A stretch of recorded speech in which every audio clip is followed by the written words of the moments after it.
Satoyama landscape was something that I first heard about maybe 3 or 4 years ago, after I'd been doing some research on how to build a strong relationship between conservation and agriculture. Because the problem has always been, or at least for the last 30 or 40 years, has been a conflict between agriculture and conservation.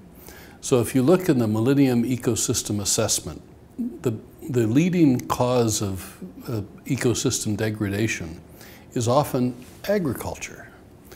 But then from my experience in working in Asia is that farmers don't really want to destroy the environment. They want to treasure the environment.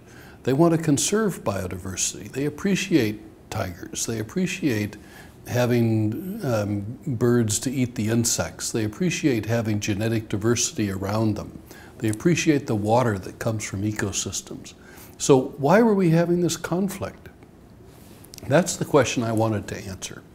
And so I worked on that and I collected a bunch of case studies that really showed where farmers were living in a way that maintained biodiversity. And so I wrote a book called Eco-Agriculture. And after that, I discovered Satoyama, which of course is much older than what I was doing, but I just didn't hear about it. I heard about it too late. But then when I finally saw it, I said, yes, this is exactly what I've been trying to do. These are the kinds of things that I wanted to show people.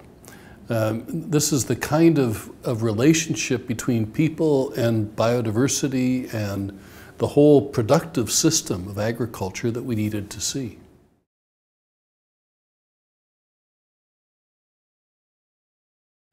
So when you think about what can a Satoyama landscape provide, the number one thing for ecosystems all over the world is water.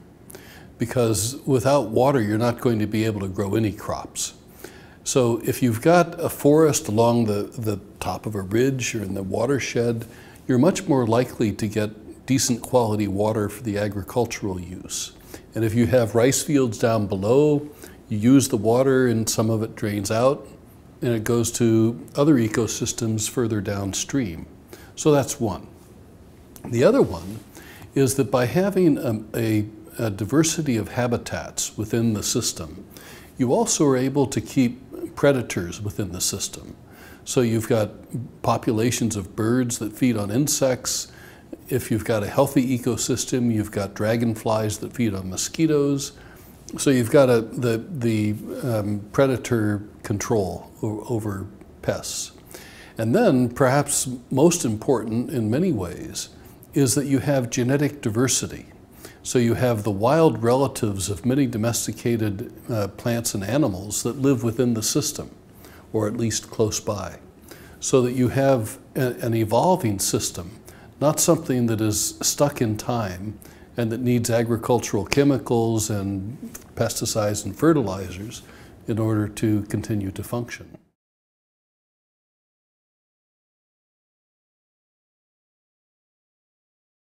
If we look at Satoyama landscapes in terms of what lessons might be learned, the number one lesson is that we really need diversity in our systems. If we have diversity in our agricultural systems, they're going to be much better able to adapt to changing conditions. And what we know for sure is that conditions are going to change. The climate is going to change, rainfall patterns will change, the economies will change, so people's desires will change. But if you've got a complex ecosystem with many different crops that ripen at different times, that provide medicinal plants, that provide a range of different kinds of food, provide timber, construction materials, other things that farmers need, then you're going to be able to adapt to change. So I think that building the capacity to adapt to change is a very important lesson from Satoyama landscapes.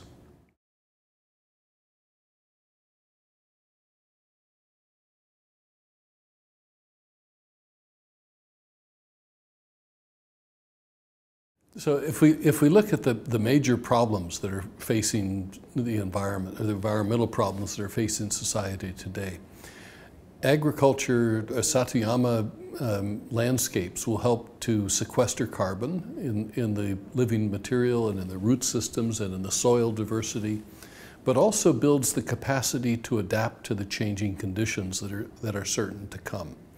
And these changing conditions are going to be tougher as time goes by.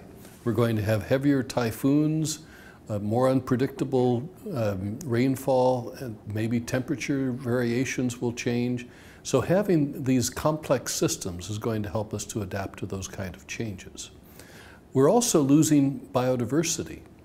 But if we look at Satoyama landscapes, many of them are very rich in biodiversity. They have birds, they have insects, they have productive soils. All of these are kinds of biodiversity that all too often are being forgotten. But on Satoyama landscapes, they're actually being saved. And then if we think about food security, poverty alleviation, these Satoyama landscapes, or Satoyama-like landscapes that are found all over the world, maybe not called Satoyama, but they're often the kinds of landscapes that are occupied by poor people. They're often in remote areas. They're often in landscapes or soils that are not of the highest productivity for agriculture. So the farmers have to work harder and they have to use the land in a more flexible way. But this makes sure that they have food, because they're able to have food that different crops that ripen at different times of the year. They have a steady flow of the basics of life. They also are able to grow their own medicinal plants so that they don't depend on hospitals that may be 3 days walk away. So I think that Satoyama landscapes provide a healthy living in enough. You're not going to get rich, but you have a good variety of things to eat. You have medicinal plants, and you have a satisfying relationship to the land and its resources.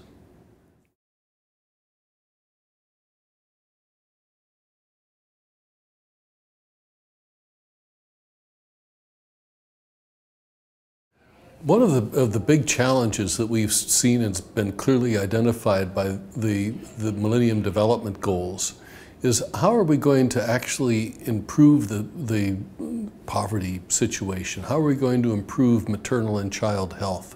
How are we going to have environmental sustainability? All of these are major challenges, and they're challenges that are felt all around the world. If we look in developing countries and developed countries, in areas where development is a problem, Satoyama-like landscapes are a common feature. People who live in remote areas, people who have to depend on themselves, have all evolved systems that are similar to Satoyama in their essence. So mixed culture, a variety of species, maintaining a watershed around the areas where you're growing crops, having fruit trees, so mixed agriculture, having medicinal plants growing in the plot. All of these are survival strategies. They're things that farmers have figured out for themselves over hundreds of years, maybe even thousands of years, many generations. But they're all by themselves, one here, one there, one over there. If we have something like the Satoyama initiative, we can bring them together. And by bringing them together, we build a stronger constituency. We start to give these marginal farmers, as they're often called, we start to give them a voice, a political voice, a policy voice, a voice in the kinds of research that is being done in the field of agriculture. And these are all benefits that can be spread widely among the people who are practicing Satoyama-like land use practices.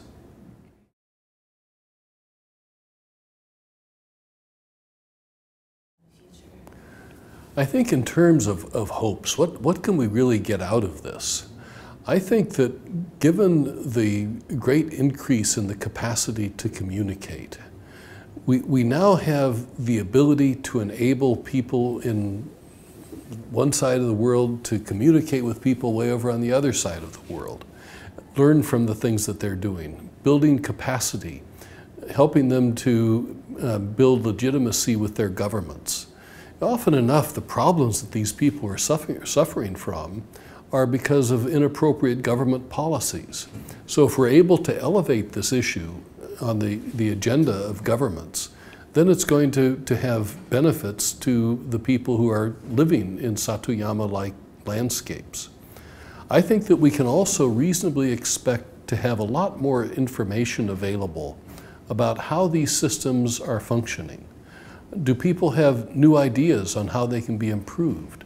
What about new approaches to fertilizer? What about nitrogen-fixing bacteria that you can plant with certain legumes?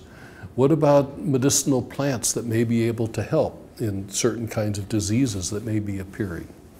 These are the kinds of things that may be much more easily communicated around the world.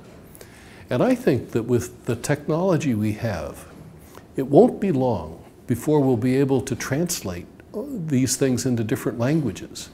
And not by having, like in the old days where you had monks that were sitting there writing down all the holy words. We'll be able to have machines that will be able to translate things from English or Spanish or whatever into many languages that will be accessible to the people who are actually living on the land. And they will have access to that information. That's what I would like to see.